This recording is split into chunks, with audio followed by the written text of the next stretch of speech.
You know,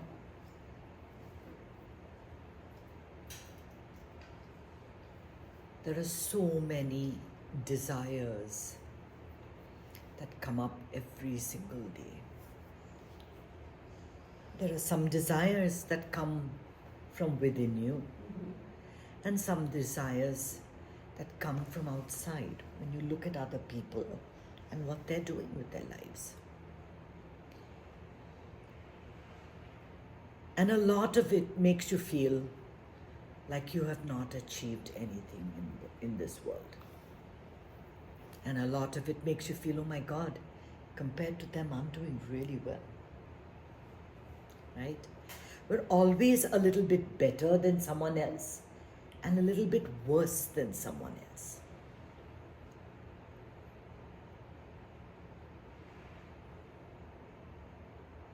Fulfillment is the feeling that you get that you don't need one more thing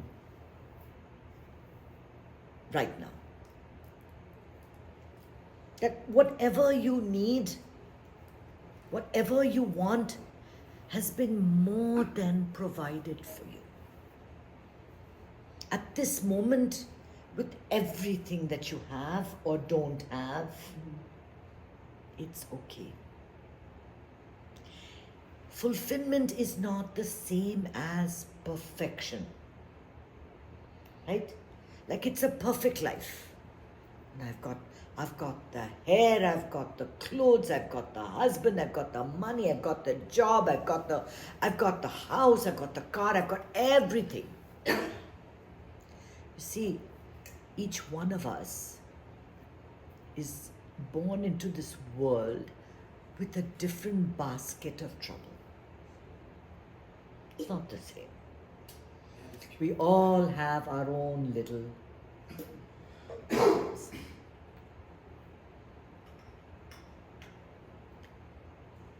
The question is, are you satisfied with your basket right now? Is your basket good enough for you? And yes, when I ask the question, you're saying like, yeah, I'm good, right? You will notice that when you are in the presence of good energy, and I'm not saying I have good energy, but when you're in the presence of good energy, whatever it is, you go in front. I've done many times, I've had to meet Shri, and I've had questions about my life that I wanted to ask, things that I'm not happy with. And I'd come in front of him, and then he's talking, and everybody's talking, and everybody's happy. And then suddenly I can't remember the question that I had. Because at that moment, life felt good. Everything felt right. Right? So this is the feeling that we need to have. The feeling that it's all good. Today I was watching a module on my WhatsApp, on my course, and it was about fat shaming. People that are, the way an entire industry makes you feel bad about the way you look. So you go on either on Facebook or you go anywhere, and you have before and after pictures. And there's always the before picture is you fat and you know looking horrible, and the after picture is you looking slim and wonderful. I want you to post a picture of before you started meditating and after you started meditating. Perhaps after you started meditating, you put on a bunch of pounds, but your mental health, the way you feel about life might be totally different. We have a wrong idea of what fulfillment means. A wrong idea of what we want. We want the slim body and we want the peace of mind. But while you're trying to get into that slim body, the fact that you have a lousy relationship with food, that you follow diets, you fail in diets, you feel the guilt, you feel the shame. That's not leading a fulfilling life. Every single day then becomes such a terrible struggle. That's not a fulfilling life.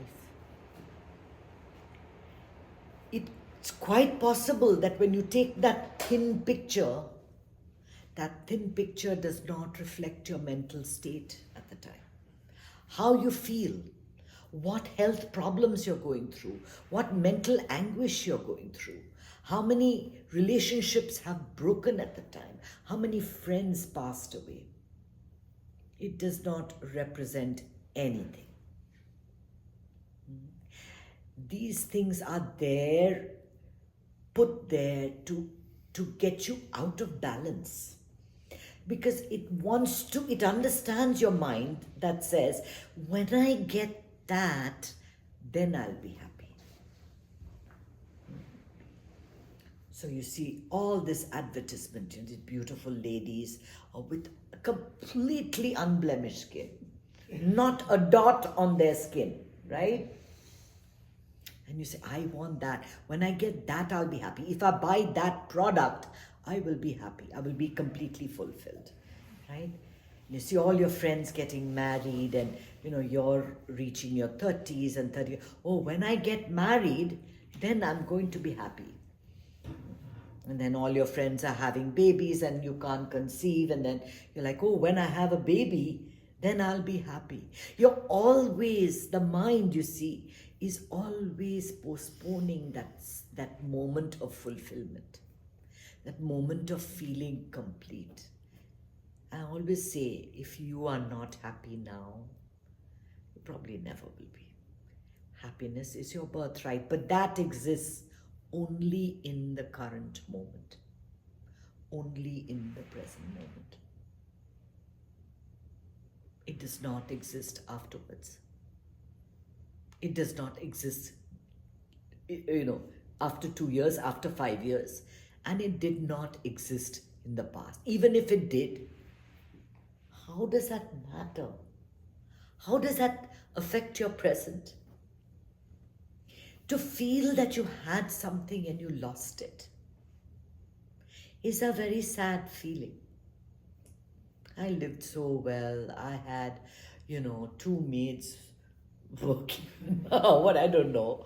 Life was perfect when I was back in India. Oh my God, I didn't even have to get myself a glass of water. But all I thought of at that time was, when am I going to get out of this country? I don't like being here. I'm not getting what I wanted. Life is not good for me. If you look at your state at any point of time when you think that life was beautiful, and you actually go back to that time, and you go into your mind, that mind was not in a happy place. It was always going somewhere else. It wanted something else. It wanted something else. This is the nature of the mind. And that's what people, the media, advertising targets. It's banking on you feeling bad about yourself. It's banking on you feeling bad about the blemishes on your skin, the fat on your arms, the fat in your belly, the fact that, you don't know how to exercise, or you can't do this, or you can't do that. It's always showcasing people in the best light, or it's showcasing people in the worst light, right? You have to die to become famous. Only the ones that have died and come, they've got something to talk about then, right? What about those of us that live just ordinary lives? We don't have anything spectacular going on in our lives. We didn't meet Indira Gandhi or Indira Nui or any of the famous and important people yesterday for dinner, right? We're just living ordinary lives. We're, meeting our kids and taking care of our parents and doing ordinary stuff. That was a beautiful story I read as a child. Can't remember. It was about a charwoman in England who wanted to um, get she wanted to go to this fancy place, and the lady she cleaned for had this beautiful Dior dress, and she wanted to borrow it, and she did. And what happens is that it gets ruined, it gets messed up, and then she has to buy another new dress for her, and she spends her entire life paying that money off. And 20 years later, when she meets the lady whom she borrowed the dress from, and she talks about this, the lady tells her, "Oh, that was a knockoff that I bought for 10 quid down the street," or something like that. Wow. It's a vague memory of that story. It was a beautiful story. And I can't remember who wrote it. But it just shows that her whole life, was spent chasing something, paying off something. Wow. For some things that didn't even matter. We spend our lives chasing things, chasing dreams, paying off debts, following things, living beyond our means. For what? For what? How does it fulfill us to get a new Dior dress, to get a new Gucci bag? After you buy it, it's hanging in your closet till the next desire pops up that will fulfill you again, right? How much is enough? When sannyasis in India, like people that have renounced life, they're not supposed to cook for themselves. So they go from household to household with their arms out, and they say Bhavati Bhikshandehi. And the householder, the wife, will put some rice or will put some food into it. And that's what they eat. This is all you need to survive, to live. But not us. We want, not only what fits in our palms, but fits in the palm of everybody else. It's not enough. What we have is not enough. And there's a restlessness that comes till you get it, and then a restlessness to come till you get something else. As long as you feel that you need something else to complete you, you cannot rest. There'll always be this feeling of lack, of being incomplete, of not having enough. Does that mean that, we should be just at peace, completely happy, whatever I have rags to wear? No. You see, inaction is never an option. When ideas arise, you do what has to be done. If food has to be cooked for lunch, you cook. If you have to work, you work. But you don't let that control the state of your mind. You're always in the state of mind as if you're just emerging out of meditation. That's the state of mind you have to recall. At any point of time, no matter what you do. So the fruits of your action don't control the action itself. You act according to what is needed in your life. Whatever is required, you do what has to be done. You need a little bit of incompleteness, of lack, in order to move. We need a little bit of that. Otherwise, there's not going to be industry. There's not going to be, business, there's not going to be trade, because you need to live. You do what you have to do in order to live. But you don't let that control you. You don't let that control you. Everything, when you're in that space of feeling like there's nothing else you need anymore, even if you get that feeling for a few moments in a day, you bring yourself back and you tell yourself how much your life is fulfilled, how much you have. You know, that feeling of gratitude for at least being alive, for being active, to be able to walk, to be able to run. Anything that you do is a blessing. Is a blessing. It's a feeling of fulfillment. This moment, I'm alive. I have done what I had to do.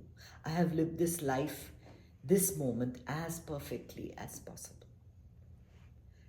And yeah, whether this moment leads to fame or fortune doesn't matter. Somebody in the other group sent a beautiful video of this woman from South America, I think, or maybe Brazil, who ran all kinds of marathons, swam a channel, climbed up a mountain, did all kinds of amazing feats. And, you know, she educated 600 girls. And the video was like, oh my God, how inspiring is that? I'm like, it's amazing, but not inspiring. I'm not inspired to do the same things, because I know I can't climb a mountain, I can't swim the channel, I can't do all those things that she did. It's wonderful that she was able to do it, and I applaud her work. But anything that you do, any acts of charity, come with grace. If grace flows in your life, these things happen. If it doesn't flow in your life, are you okay with living with what you have? Living with what you are limited to? Living with what is your basket of troubles, of goodies? Because there's goodies and there's some not so goodies, right? Both are there. Can you live today in complete harmony with whatever's coming? Wake up in the morning, just do what you have to do. Just do what you have to do. Go with the flow in life. When things are good, things are good. There'll be up cycles, there'll be down cycles. And you enjoy the journey. You enjoy the journey when you meditate. The up cycles are wonderful, and the down cycles are also wonderful, because that's when your strength comes shining through. When you're able to take the down cycles and the up cycles with the same equanimity of mind, then you know you have reached what has to be reached. You have done what has to be done. Happiness is your birthright. Om Namah Shivaya. Hey everyone, thanks for visiting my channel, and if you enjoyed the video, please don't forget to hit the red subscribe button and turn on notifications so I can continue to bring you more content just like this on knowledge, on meditation, and on insights for a happy life. Don't forget, happiness is your birthright.